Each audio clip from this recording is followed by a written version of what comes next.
I'm Dr. Angela Harnden, and I am the Program Evaluator for the Office of Interdisciplinary Programs. Today, we are presenting the evolution of interprofessional education practice and assessment at an academic health center. I'm here today with Dr. Dale Bratzler from Public Health and Medicine, Dr. Melissa Kraft from College of Nursing and co-chair for IPE Research Committee, and Dr. Vincent Dennis from the College of Pharmacy, who's also the co-chair for IPE Research Committee, and Margaret Robinson, the Associate Director for the Office of Interdisciplinary Programs. Dr. Bratzler.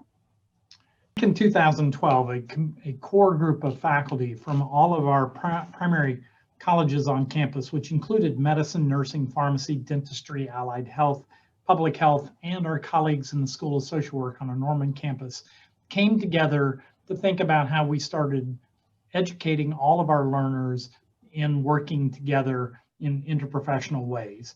We knew that cost of healthcare were rising, quality of care was not good in the United States, and that there was this overall movement to value-based initiatives. In addition, one of our visionary leaders, Dr. Peggy Wisdom, a neurologist who'd spent so many years taking care of patients in the VA system and others with traumatic brain injury and strokes, knew that care was often fragmented and not well coordinated. So using the interprofessional education competencies from the Interprofessional Education Collaborative, we came together as faculty to develop a program that would meet those requirements to teach the students, but also would meet accreditation requirements for all of our professional colleges. And these are the 4 interprofessional education competencies that we have focused on by far the most in all of our educational endeavors. Making sure that students understand roles and responsibilities of their profession, and also the roles and responsibilities of other professions. Learning values and ethics. We reviewed all of the disciplines, and they all have values and ethics that often overlap. Learning how to communicate with each other in a coordinated way to provide good quality care, and learning how to work in teams and do teamwork to provide high quality coordinated care for patients.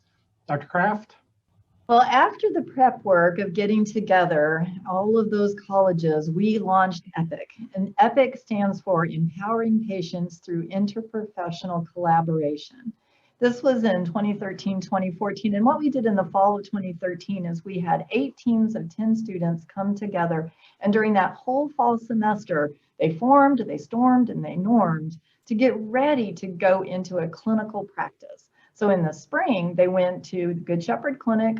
Now we know it as Unity Clinic. We had 4 outpatient sessions per team over the spring semester, and it was fabulous. And of course, we want to measure things because that's what we do. We want to see if what we're doing is actually achieving the outcome. So we did several different types of measurements. We did a couple of questionnaires called JTAG and Ripples, and we also did this awesome little art project. This is called Life Circle Diagrams. And we asked students to imagine, in a case of a patient with diabetes, who would be involved in their care. We did that at the beginning before they had any of the didactic, in the middle, and at the end. And I am so happy to see that in this particular slide, the patient is actually in there. Because sometimes the patient wasn't there, but they learned, the patient needs to be a part of their care. So as good stewards of education, we published on this. Mark Fisher, Britta Thompson, Dr. Bratzler, and the whole team came together to try to share what we had learned about this initial pilot on doing something clinical and didactic and on measuring it. And I am going to turn it over now to Dr. Dennis, who is going to tell you what we did next. With initial successes, we had support at the campus level, and we really needed to scale the program to reach more students because to that point, we had been working with just a group of 80 students. So the active group learning portion was clearly quickest and easiest to scale. So we modified the curriculum to deliver it to a cross-section of students in each of the colleges through a 2-day program, which we now know as the All Professions Day series. We maintained the project EPIC for the clinical learning experience, and we couldn't quite scale it to include more students at that time, so we just continued to study it. At the end of each EPIC clinic session, it was common that we'd have a faculty facilitator lead the teams through reflection. So team members during this time would offer insights on all the IPEC competencies, roles in communication. They would discuss their interactions that they had between team members as well as the patient. And then for application, the team would decide what they wanted to do differently at their next clinic session. Teams went through 3 of these reflective debrief cycles prior to their final clinic night, which included more holistic perspectives such as what the team members learned about each other and about themselves. For the quantitative outcomes, we administered the interprofessional attitude scale in this phase of our EPIC clinic implementation. We did that before and after the interprofessional learning activities. The teamwork roles and responsibilities subdomain showed an increase for the clinic cohort of EPIC, which was statistically higher than the baseline and in comparison to the group learning only cohort, those that just received All Professions Day. For the qualitative outcomes, we administered a program evaluation that was anchored to the 4 core IPEC competencies to gain additional student input. This work was recently published, and the key takeaway is that the survey items on the teamwork roles and responsibilities subdomain of the IPASS instrument were rated significantly higher for students who experienced 4 outpatient clinic sessions. The CHIRP instrument showed really no changes. So our findings led to the use of the IPASS instrument for the next couple of years as we transitioned to implementing All Professions Day 1 and 2 in early learners, whereas we had previously just done it in later stage learners. But ultimately, the limitation of IPASS, like many other survey instruments, is it only measured student attitudes and perceptions about IPE, not behavior change or other observable attributes.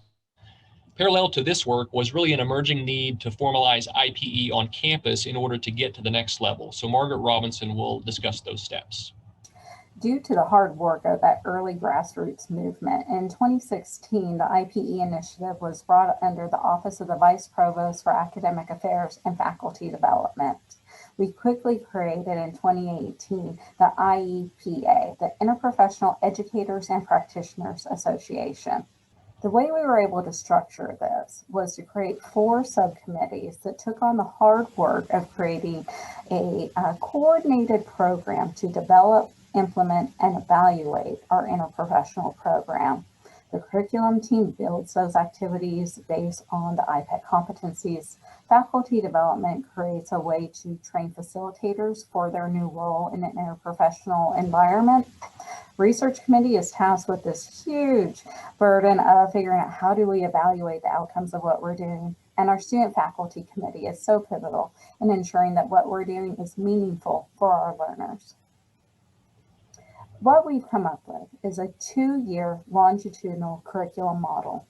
It is intended to meet our academic strategic plan initiative to provide interprofessional education and practice opportunities to all learners on campus, taking that small group of 80 and expanding it to everyone. We start early with our first year on campus with online and didactic coursework, the All Professions Day we've talked about, and build that up to a clinical experience, the Unity Clinic, where we hope all students will have an opportunity to rotate. As we're building this, we want to ensure that we are becoming the best IPE program in the country. To do so, we need to document that, and that's where Dr. Harnden will explain our next steps. We're looking at the interprofessional learning continuum of education from foundational and graduate education to continuing professional development. In addition, we will take into account how factors such as culture and policies enable or interfere in the learning, health, and systems outcomes. As the program grows, we want to move beyond simply measuring attitudes and perceptions to evaluating observable behaviors. That is why we decided to partner with Thomas Jefferson University, who's developed a tool for assessing interprofessional collaborative practice called the Jefferson Teamwork Observation Guide, which we call the JTAG. The JTAG is an interactive formative evaluation tool that measures the 4 IPEC competencies in addition to leadership, with the ultimate goal of identifying high-functioning interdisciplinary teams.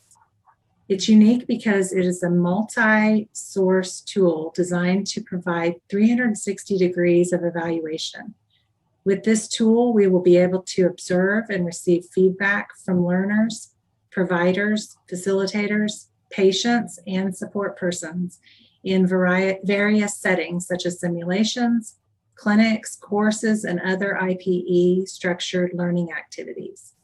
We are currently beginning the pilot phase to collect this data, and after the pilot, we plan to collect this competency-based assessment in all of our IPE activities. We'd like to thank all of our partners, and I appreciate every one of you for joining us today, and also our presenters. Thank you so much.